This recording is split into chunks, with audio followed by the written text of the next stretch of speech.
Bonjour et bienvenue dans mes lubies. Aujourd'hui, on va continuer un peu à faire du moulin à scie. Là, je suis pas mal en mode moulin à scie. Une autre belle journée d'automne, ou d'hiver en tout cas. Décembre 2022.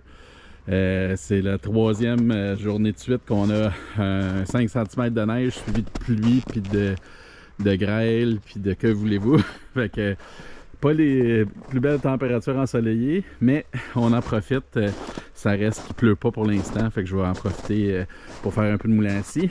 J'ai entamé les morceaux d'érable. Je vais sûrement y revenir avant en faire cet hiver.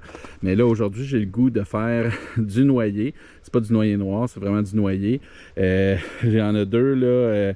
Ces deux-là que j'aimerais faire en priorité. Je vais les laisser live edge, je vais les laisser naturels sur les côtés. Peut-être faire du 1,5 pouce pour avoir un peu plus de planches. Là, je pense pas aller dans le 2 pouces pour ceux-là. Quoi qu'on va voir, là, des fois quand c'est assis sur le moulin, ça change la perspective. Fait que je vais commencer par organiser ça.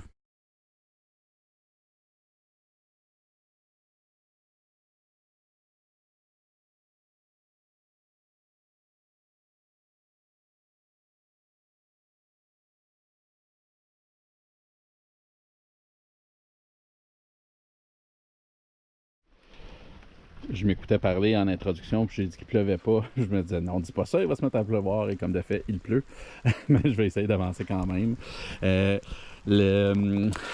morceau-là est quand même intéressant. Je vais laisser les côtés live edge, ou du moins naturel. Je regardais la forme, voir comment le mettre sur le moulin pour optimiser. Puis en bout de ligne, il fait pas mal la banane comme ça. Là. Donc, je sais pas si vous le voyez bien, là, mais fait que je pense que je vais le laisser dans ce sens-là. Si je le tournais debout, ou sur le côté, dans le fond, que la banane soit en dessous ou au-dessus, je pense qu'il y aurait plus de pertes. Fait que je vais y aller comme ça. Ça va faire des planches arrondies qui peuvent être intéressantes pour certains projets puis qui peuvent être ramenées droites d'un côté puis garder un côté naturel. En tout cas, on va voir là, une fois que les planches vont être séchées de quoi ça va avoir l'air. Il y a une bonne craque là, qui a été faite ici. Fait que ça, j'ai hâte de voir jusqu'où elle va. Là. Fait que ça se peut qu'on en perde quand même pas mal de ce bord-là. Fait que je vais essayer d'y aller à 2 pouces exactement. Peut-être 1 pouce 3 quarts là, selon les coupes. Là, je vais y aller un peu à l'œil. Puis on va voir qu'est-ce que ça va donner.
Des fois, quand il se met à pleuvoir assez haut, manque d'essence.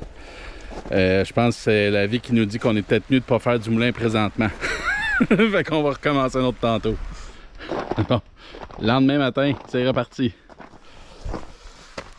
Okay. Là, ce que j'ai coupé hier est collé.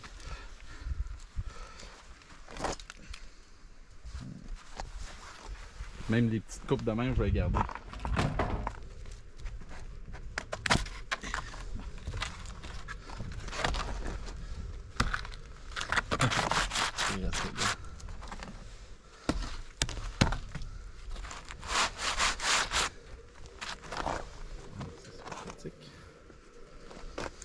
Voyons voir.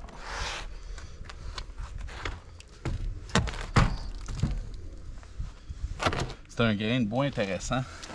C'est plus brun que l'érable. Ouais, c'est sûr que ici c'est plus coloré, c'est marbré du spalting. Je sais pas c'est quoi en français exactement. Si quelqu'un connaît la réponse, dites-moi-les dans le commentaire, dans la vidéo. Mais je vais voir. Peut-être là, que ça ici c'est moins intéressant au niveau de la slab, dépendamment là, des gens, les ébénistes, le genre de projet qui vont vouloir faire avec ça.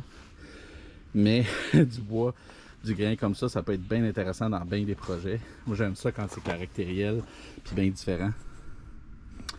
Donc je vais virer ça puis on continue de l'autre côté. Oh non, pas vrai. Mensonge. J'en avais coupé deux. Celle-là aussi est coupée. Oups.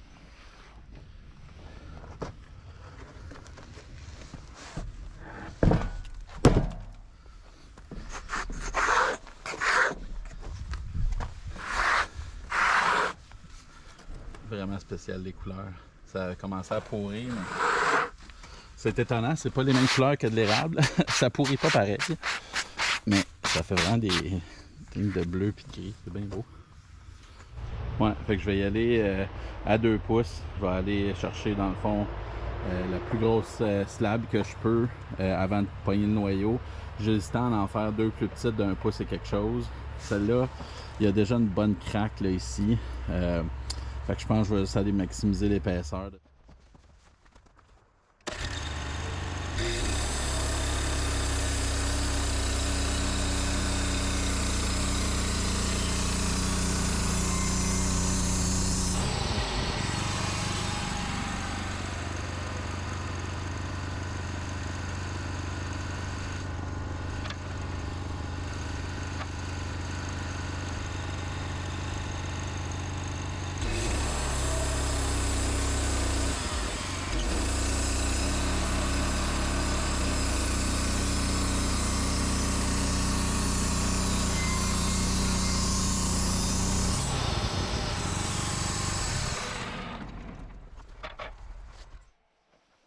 Voyons voir de quoi ça a l'air de ce côté-là.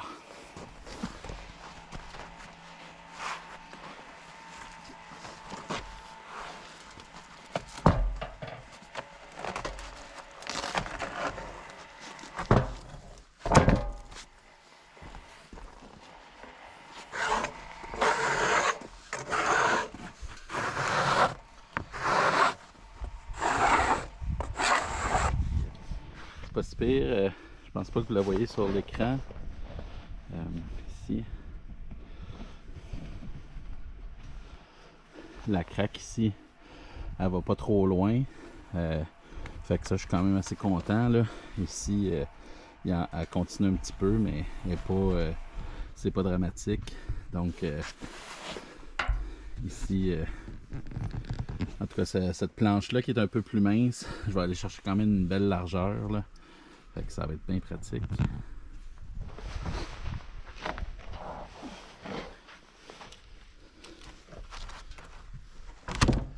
C'est ça, celle-là, je l'ai coupée un peu plus mince. Pour pas aller dans le nœud. Fait que celle-là, elle a peut-être 1 pouce d'épais.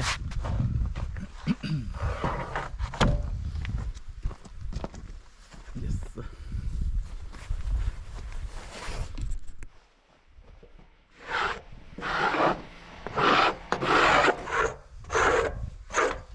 Ça c'est mon cœur, là on voit, là on rentre dans le cœur, c'est un peu plus pourri.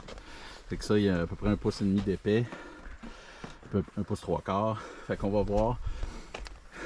Je sais que ça va avoir tendance à craquer autour du cœur, mais je suis comme porté là, pour mes premiers essais. Je vais juste les mettre à sécher.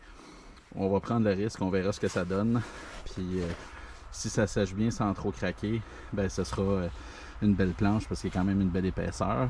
Puis ça me permet de faire des essais, voir comment le bois réagit au séchage.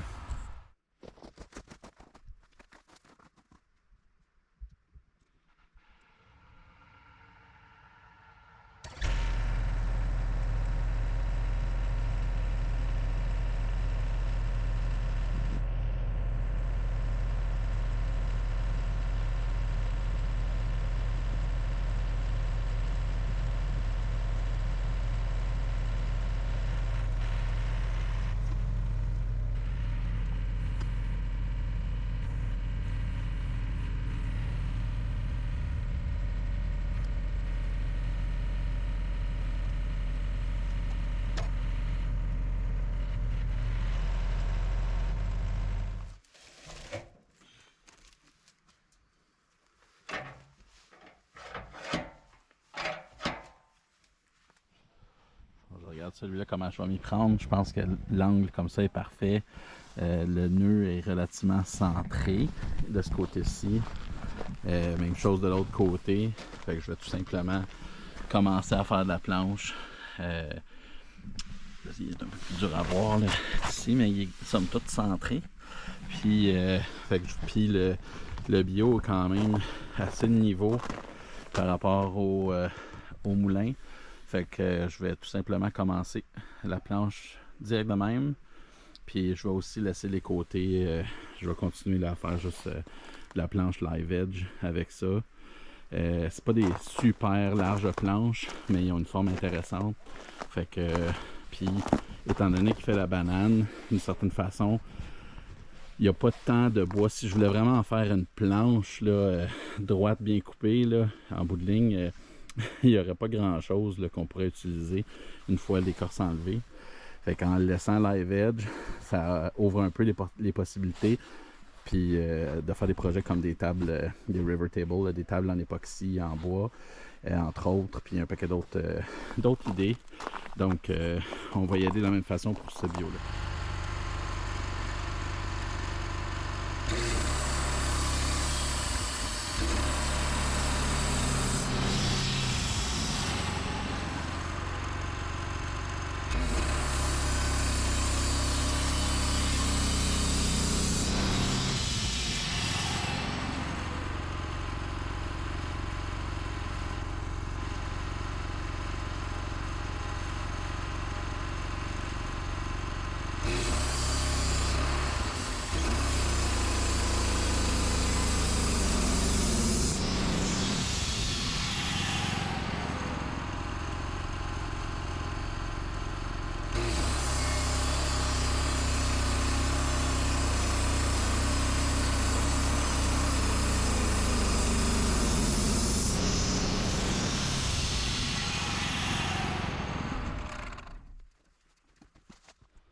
Voyons voir ce que ça dit.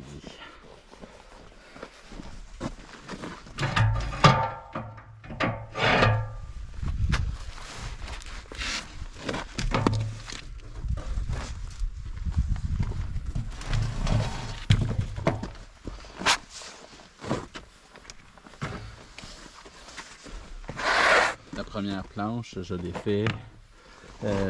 non, c'est ça, je les ai faites toutes à 2 pouces. C'est sûr, il me semblait que je n'avais peut-être fait une à 1 pouce et demi, mais je l'avais faite à 2 pouces, là, considérant qu'il n'y a pas grand-chose là. J'ai hésité, mais comme ça, il y a quand même de quoi faire avec ça.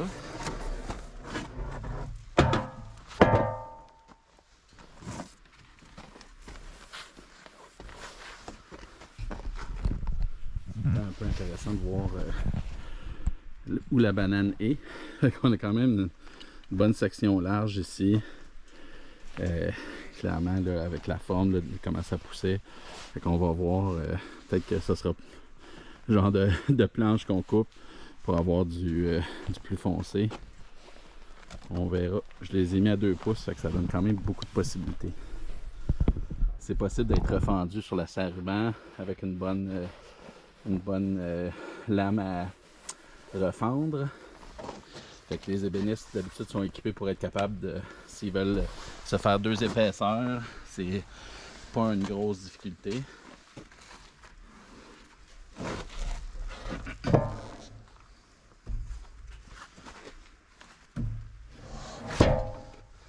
Ouais. Ça c'est du beau stock.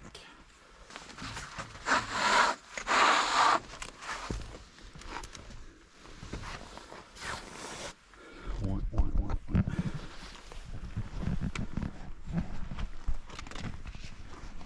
Vraiment tout beau. Ça c'est le money shot. C'est la planche qui va valoir des beaux sous. Je suis encore un peu... je pense que j'ai un autre 2 pouces avant de pogner le noyau. Fait que je pense que je vais tout de suite, avant de la tourner, y faire une autre coupe à 2 pouces. Le noyau est dur à voir, mais il est à peu près ici. Fait que je pense que je suis correct là. Ou je vais peut-être aller juste au-dessus vraiment du centre. Mais je pense que je vais y aller comme ça avant de la tourner. Bon, ben évidemment, je l'ai tourné de bord parce que, étant donné que j'avais défait mon sablio puis qu'il était encore rond d'un côté, je voulais être sûr de repogner le bon angle. Fait que, à la place, je l'ai mis sur le plat. Comme ça, je vais être sûr que mes autres coupes vont être parallèles. Puis étant donné que le bio fait pas mal la banane, ici, là, ben, j'ai mis un madrier à côté pour avoir des points d'appui droits. Mon guide lame devrait être capable de passer, là. Mon moulin devrait être assez large pour être capable de venir couper de ce côté-ci.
Bon, voyons voir de quoi ça a l'air.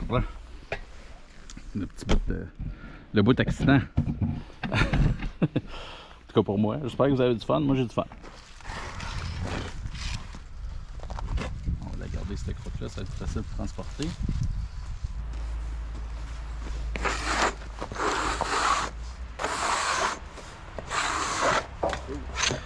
Il est plus...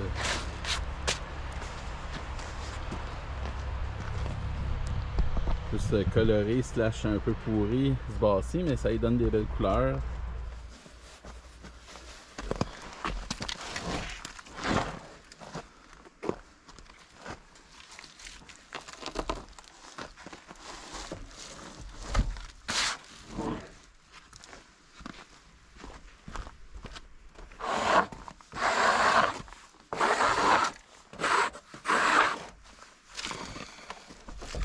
C'est plus toxique. Je mets pas de masque parce que je suis à l'extérieur, à ciel ouvert.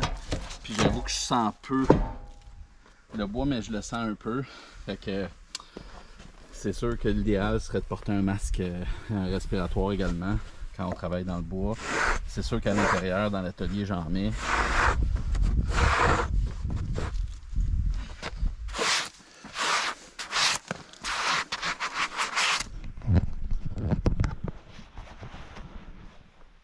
C'est sûr que pour les ébénistes, dans certains contextes, plus le bois est clair, moins il y a de nœuds, plus il est parfait, ben mieux ça travaille. Surtout quand on fait des panneaux, on joint des morceaux de bois ensemble, c'est juste plus facile, puis ça fait un résultat plus uniforme. Mais moi j'aime beaucoup les nœuds. Je regarde ça, là, puis je trouve ça super beau. J'aime ça quand ça paraît que c'est du bois. Fait que voilà, ça fait le tour, là, puis ça fait quelques vidéos là, que j'ai sorties. J'avais pris un peu de retard, j'avais plein de trucs de filmer, mais que j'avais pas édité puis mis sur YouTube. Là, je suis pas mal à jour, fait que là, le contenu qui s'en vient, je peux pas vous dire c'est quoi. C'est l'avenir qui va nous le dire. J'espère que vous avez apprécié mes dernières vidéos. Je veux continuer à faire ça, je trippe, j'aime ça partager mes lubies. Il y a bien des affaires qui s'en viennent, qui est bien un peu farfelu, qui n'a pas rapport avec le bois, tout ça. Dans mon introduction de mon channel, je parle d'autosuffisance, je parle de plein d'affaires, puis j'en fais pas parce que ça n'a pas donné. J'étais beaucoup plus dans la machinerie, dans mon lancement d'entreprise, mais là, on revient à ces priorités-là. Fait que si vous avez des intérêts, des choses que vous aimeriez voir, la machinerie que j'ai, que vous dites « Hey, j'aimerais ça voir ça, comment tu fais pour faire telle affaire », gênez-vous pas. Puis également, ben, je le dis pas toujours, mais abonnez-vous à ma chaîne. Il y a un bouton pour ça. Vous avez juste besoin d'avoir un compte YouTube, c'est gratuit, ça spamme pas rien. Puis aussi, là, si vous faites le like, le pouce, puis surtout si vous mettez des commentaires dans la vidéo, ça nourrit les algorithmes YouTube, fait que ça fait que mes vidéos sont mises plus de l'avant. Puis bien évidemment, c'est l'objectif. Plus il y a de gens qui écoutent, plus je trouve ça le fun, plus ça me donne l'intérêt à participer. Je suis pas rendu à faire de l'argent avec ça, puis honnêtement, au Québec, à moins d'être vraiment la coqueluche, c'est dur d'avoir un volume de visionnement suffisant pour faire du gros argent avec YouTube, même du petit argent, bien honnêtement. Mon intérêt, c'est d'un point de vue marketing, évidemment, mais c'est plus vraiment pour partager mes trips. Donc, plus vous likez, plus vous commentez, plus ça va toucher de gens, plus ça va être le fun.